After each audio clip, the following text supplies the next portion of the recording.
Cricket உலகின் top 10 வேகப்பந்து வீச்சாளரை பத்தி தான் நாம இன்னைக்கு இந்த பதிவுல பார்க்க போறோம். அதாவது அதிவேக பந்து வீச்சாளரை பத்தி தான் நம்ம பார்க்க போறோம். பார்க்கறதுக்கு முன்னாடி நம்ம சேனலை ஃபர்ஸ்ட் டைம் தான் பாக்குறீங்கன்னு சொன்னா சப்ஸ்கிரைப் பண்ணி வச்சுக்கோங்க. ஏன்னா நீங்க பண்ற ஒவ்வொரு சப்ஸ்கிரைபுக்கும் உங்கள் சார்பாக ஒவ்வொரு மரக்கட்டுகள் அனுப்புறோம் அப்படின்னு தெரிவிச்சுக்கிறோம். வாங்க இப்ப நம்ம வீடியோக்குள்ள போலாம். அந்த டாப் 10 பந்து வீச்சாளரை பத்தின முழு தகவலை தெரிஞ்சுக்கலாம். ஸோ சர்வதேச கிரிக்கெட்ல, அதாவது சர்வதேச கிரிக்கெட் போட்டியில பந்து வீச்சு அதிகப்படியா வேகத்தை போட்ட ஒரு லிஸ்ட் தான் நம்ம பாக்குறோம். ஸோ அதுல 10வது இடத்துல இருக்கக்கூடிய நபர் யாருன்னு கேட்டீங்கன்னா நியூசிலாந்தை சேர்ந்த ஷேன் பாண்ட். இவர் தான் பாத்தீங்கன்னா 10வது இடத்துல இருக்காரு. இவருக்கு நிறைய இன்ஜுரிஸ் அப்படிலாம் ஏற்பட்ட, தோள்பட்டை காயம் இந்த மாதிரி விஷயம் ஏற்பட்டாலும் இவர் இவரோட பந்து வீச்சை திறமையான பந்து வீச்சை கைவிடவே இல்லை அப்படின்னு சொல்றாங்க. 2003 உலக கோப்பையின் போது அவர் 156.4 கிலோமீட்டர் வேகத்துல பந்தை வீசியிருக்காரு. இதுதான் அவருடைய உச்சபட்ச வேகமா பார்க்கப்படுது. இதனாலதான் இவர் 10வது இடத்துல இருக்காரு. நியூசிலாந்து அணிக்காக டெஸ்ட் கிரிக்கெட்ல 87 விக்கெட்டும், ஓடிஐல 147 விக்கெட்டும், T20ல 25 விக்கெட்டும் இவர் எடுத்திருக்காரு. ஸோ சிறப்பான ஒரு பந்து வீச்சாளர் அப்படின்னு சொல்றதுல எந்த விதமான மாற்று கருத்தும் கிடையாது. 9வது இடத்துல இருக்கக்கூடிய வேகப்பந்து வீச்சாளர் நம்ம இந்திய அணியின் முகமது சமி. நம்ம எல்லாருக்குமே தெரியாத ஆளு இருக்க முடியாது சொல்லலாம். உலக அளவுல பாத்தீங்கன்னா இவருக்கு நிறைய ஃபேன்ஸ் இருக்காங்கன்றதுல எந்த விதமான மாற்று கருத்தும் இல்லை. இப்படி இருக்கக்கூடிய சமி பாத்தீங்கன்னா 2003 ஜிம்பாப்வேக்கு எதிராக பாத்தீங்கன்னா 156.4 கிலோமீட்டர் வேகத்துல இவர் பந்து வீசியிருக்காரு. இது மட்டும் இல்லாம இவர் பாத்தீங்கன்னா இந்தியாவுக்காக இது மட்டும் இல்லாம ஓடிஐல பாத்தீங்கன்னா 121 விக்கெட்டும், இது மட்டும் இல்லாம T20ல 21 விக்கெட்டும் பாத்தீங்கன்னா மனுஷன் வாரி குவிச்சிருக்காரு. இதனாலதான் நம்ம இந்திய அணியின் சிறப்பான பந்து வீச்சாளராக இருக்கக்கூடிய சமி பாத்தீங்கன்னா உலக பந்து வீச்சாளர் இடத்துல 9வது இடத்துல இருக்காரு. அதிவேக பந்து வீச்சாளர்கள் பட்டியல்ல 8வது இடத்துல இருக்கக்கூடியவர் மிட்சல் ஜான்சன். இவர் ஆஸ்திரேலியா டீமை சேர்ந்தவர். இவர் பாத்தீங்கன்னா 2013 இங்கிலாந்து டீமுக்கு எதிராக தான் பாத்தீங்கன்னா 156.8 கிலோமீட்டர் வேகத்துல இவர் பந்து வீசியிருக்காரு. இதுதான் அவருடைய அதிகபட்ச வேகமா பார்க்கப்படுது. இது மட்டும் இல்லாம டெஸ்ட் கிரிக்கெட்ல பாத்தீங்கன்னா 313 விக்கெட் எடுத்திருக்காரு. ஓடிஐல பாத்தீங்கன்னா 239 விக்கெட் எடுத்திருக்காரு. அதிவேக பந்து வீச்சாளர்கள் இடத்துல பாத்தீங்கன்னா 7வது இடத்துல இருக்கக்கூடிய நபர் யாருன்னு கேட்டீங்கன்னா பிடல் எட்வர்ட்ஸ். இவர் பாத்தீங்கன்னா வெஸ்ட் இண்டீஸ் அணியை சேர்ந்தவர். இவர் பாத்தீங்கன்னா 2003 தென்னாப்பிரிக்காவுக்கு எதிராக மேட்ச் நடக்கும்போது 157.7 கிலோமீட்டர் வேகத்துல அதிகபட்ச வேகத்தை அப்பெல்லாம் அதிகபட்ச வேகம் போடக்கூடிய பவுலர்கள் அதிகமா இருக்கக்கூடிய டீம் பாத்தீங்கன்னா அது வெஸ்ட் இண்டீஸ் டீமா தான் இருக்கு. இந்த வெஸ்ட் இண்டீஸ் டீமுக்காகவே உலகத்தில் இருக்கக்கூடிய எல்லா டீமும் பயப்படுவாங்க. அந்த அளவுக்கு வேகத்தை போடக்கூடிய சிறப்பான பந்து வீச்சாளர்கள் கொண்ட அணி தான் வெஸ்ட் இண்டீஸ் அணி. ஃபிடல் எட்வர்ட்ஸ் பாத்தீங்கன்னா டெஸ்ட் கிரிக்கெட் வரலாற்றுல 165 விக்கெட்டை எடுத்திருக்காரு. அவருடைய ஓடிஐல பாத்தீங்கன்னா 60 விக்கெட்டுகளை எடுத்திருக்காரு. சோ சிறப்பான பந்து வீச்சாளர்ன்றதுல எந்த விதமான மாற்று கருத்தும் கிடையாது. அதிவேக பந்து வீச்சாளர்கள் லிஸ்ட்ல பாத்தீங்கன்னா 6வது இடத்துல இருக்கக்கூடிய நபர் ஆண்டி ராபர்ட்ஸ். இவர் வெஸ்ட் இண்டீஸ் டீமை சேர்ந்தவர். இவர் பாத்தீங்கன்னா 202 டெஸ்ட் விக்கெட்டும் 87 ஒரு நாள் விக்கெட்டும் எடுத்திருக்காரு. இவருடைய அதிகபட்ச வேகம்னு கேட்டீங்கன்னா 159.6 கிலோமீட்டர் வேகத்தை பாத்தீங்கன்னா ஒரு பந்து வீசியிருக்காரு. இதுதான் அவருடைய உச்சகட்ட வேகமா பார்க்க போகுது. அந்த அளவுக்கு வேகமா பந்து வீசக்கூடிய பவுலர்கள் நிறைந்த அணி வெஸ்ட் இண்டீஸ் அணி நான் முதல்ல சொல்லியிருந்தேன். ஸோ அதனாலதான் அதிகப்படியான பவுன்சர்கள் போடக்கூடிய வீரராகவும் இவர் பார்க்கப்பட்டாரு. பேட்ஸ்மேன்களுக்கு சிம்ம சொப்பனமா இருந்தாருன்னு சொன்னா அதுல எந்த விதமான மாற்று கருத்தும் கிடையாது. அதிவேக பந்து வீச்சாளர்கள் லிஸ்ட்ல 6வது இடத்துல இருக்கக்கூடியவர் மிட்சல் ஸ்டார்க். இவரு தெரியாத ஆளு இருக்க முடியாது. ஆஸ்திரேலியா டீமை சேர்ந்தவர். இப்போ சமீபத்துல நம்ம இந்திய அணிக்கு எதிராகவும் டெஸ்ட் போட்டியில பங்கேற்று இருக்காரு. இவரு அடிப்பாங்க, இவரு மத்தவங்க அடிப்பாரு. அந்த அளவுக்கு மனுஷன் பயங்கரமான ஆளு.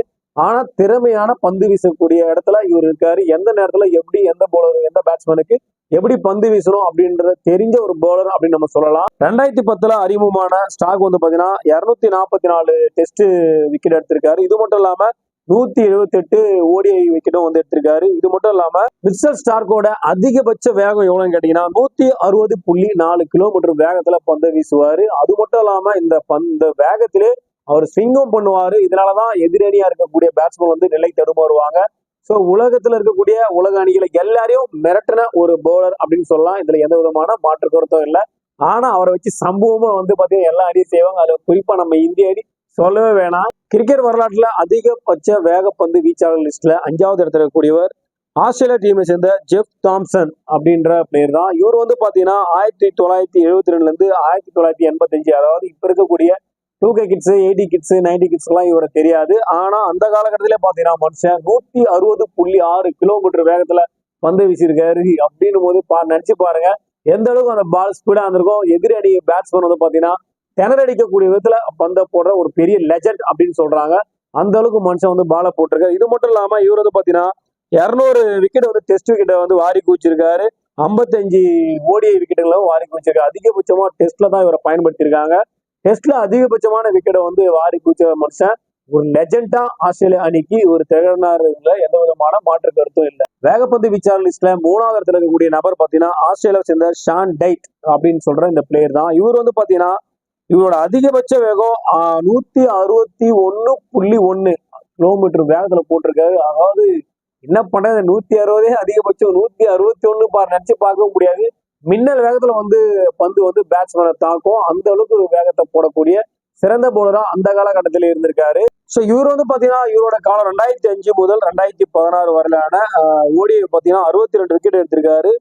இது வந்து இவரோட வேகம் வந்து பாத்தீங்கன்னா அந்த அளவுக்கு வந்து பாத்தீங்கன்னா பேட்ஸ்மேன்ல வந்து திணறடிச்சிருக்குன்னு சொல்லியிருக்காங்க. ஸோ அந்த அளவுக்கு திறமையான பந்து வீசக்கூடிய பவுலர் தான். 161.1 கிலோமீட்டர் வேகம் தான் இவரோட உச்சபட்ச வேகம். அதிவேக பந்து வீச்சாளர் லிஸ்ட்ல 2வது இடத்துல இருக்கக்கூடியவர் ஆஸ்திரேலியா அணியை சேர்ந்த பிரெட்லியை தெரியாத ஆளே இருக்க முடியாது. அவர் விக்கெட் எடுத்து கிரவுண்ட்ல பண்ற அந்த ஸ்ட்ரோக்கே அவரை வந்து கவர்ந்து இழுக்கும் ரசிகர்களை. அந்த அளவுக்கு பாத்தீங்கன்னா மனுஷன் ரொம்ப ஆக்ரோஷமா பந்து வீசக்கூடியவர். ரொம்ப திறமையான பந்து வீச்சாளர் சொல்லலாம். எந்த விதமான மாற்று கருத்தும் இல்லை. இவர் 2வது இடத்துல இருக்கக்கூடியது எந்த விதமான அதிசயமும் கிடையாது. அந்த அளவுக்கு மனுஷன் திறமையான ஒரு பவுலர். 2005 வந்து பாத்தீங்கன்னா நியூசிலாந்து அணிக்கு எதிராக தான் வந்து பாத்தீங்கன்னா 161.1 கிலோமீட்டர் வேகத்துல இவர் பந்து வீசியிருக்காரு. இதுதான் அவருடைய அதிகபட்ச வேகமா பார்க்கப்படுது. பிரெட்லி அவரோட கேரியர்ல வந்து பாத்தீங்கன்னா டெஸ்ட் மேட்ச்ல மட்டும் 310 விக்கெட் எடுத்திருக்காரு. இது மட்டும் இல்லாம ஓடிஐல 380 விக்கெட் வந்து வாரி குச்சிருக்காரு. T20ல மட்டும் 28 விக்கெட் தான் எடுத்திருக்காரு. ஸோ அதுக்கப்புறம் அவர் ரிட்டையர் ஆயிட்டாரு. அவரோட ஜேர்னில வந்து பாத்தீங்கன்னா அவர் எல்லா பேட்ஸ்மேனுக்கும் சிம்ம சொப்பனமா இருந்தாரு சொன்னா அதுல எந்த விதமான மாற்று கருத்தும் இல்ல.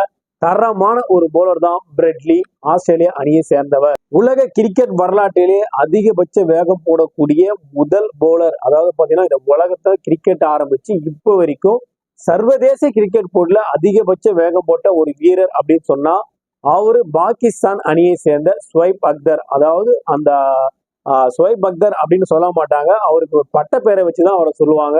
ராவல்பிண்டி எக்ஸ்பிரஸ். அதாவது அவரு பாகிஸ்தான்ல பிறந்த அந்த மாவட்டத்தோட பேர் வந்து பாத்தீங்கன்னா ராவல்பிண்டி. அங்க வந்து ஒரு எக்ஸ்பிரஸ் இருக்கு, ட்ரெயின் இருக்கு. அந்த ட்ரெயினோட பேரை தான் இவருக்கு சூட்டியிருக்காங்க, ராவல்பிண்டி எக்ஸ்பிரஸ். அந்த மாவட்டத்துல பிறந்து இவர் வந்ததால இவருக்கு ராவல்பிண்டி எக்ஸ்பிரஸ் அப்படின்னு செல்லமா பேரே வச்சிருந்தாங்க. இவரோட அதிகபட்ச வேகம் எவ்வளவுன்னு கேட்டீங்கன்னா 161.3 கிலோமீட்டர் வேகம் தான் பந்து வீசியிருக்காரு. 2003 கிரிக்கெட் உலக கோப்பை போட்டியில தான் இவர் வந்து பாத்தீங்கன்னா இந்த பந்து வீசியிருக்காரு. இது மட்டும் இல்லாம அந்த சீசன் முழுக்கவே இவரோட ஆதிக்கம் இருந்து சொன்னா அதுல எந்த விதமான மாற்று கருத்தும் இல்ல. அதிவேக பந்து வீச்சாளரான இந்த ராவல்பிண்டி எக்ஸ்பிரஸ் ஷுவைப் அக்தர் வந்து பாத்தீங்கன்னா 1997 இருந்து 2011 வரைக்கும் அவரு மேட்ச் விளையாண்டுருந்தாரு. இதுல வந்து பாத்தீங்கன்னா 178 டெஸ்ட் விக்கெட்டும், இது மட்டும் இல்லாம 247 ஓடிஐல வந்து விக்கெட்டும் அவர் எடுத்திருக்காரு. இது மட்டும் இல்லாம 19 T20 விக்கெட்டும் வந்து எடுத்திருக்காரு. ஸோ இதுதான் அவருடைய ரெக்கார்டா பார்க்கப்படுது. ஆனால் ராவல்பிண்டி எக்ஸ்பிரஸை பார்த்து பயப்படாத ஆளே இருக்க முடியாதுன்னு சொல்லலாம்.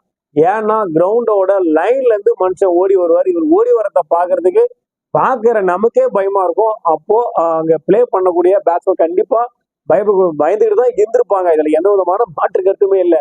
ஆனா அப்படி போடக்கூடிய பந்தா இருந்தாலும் அதையும் அந்த காலத்துல எதிர்கொண்டு திறமையா அவரை அடிச்சு தும்சம் பண்ண பேட்ஸ்மேன்லாம் இருந்திருக்காங்க அப்படின்றது எந்த விதமான மாற்று கருத்தும் இல்லை. ஆனா இந்த பதிவு மூலியமா கண்டிப்பா இந்த உலகத்திலேயே அதிகப்படியான வேகம் கொண்ட பந்து வீச்சாளர் 10 பேரை நீங்க தெரிஞ்சுட்டு இருப்பீங்க.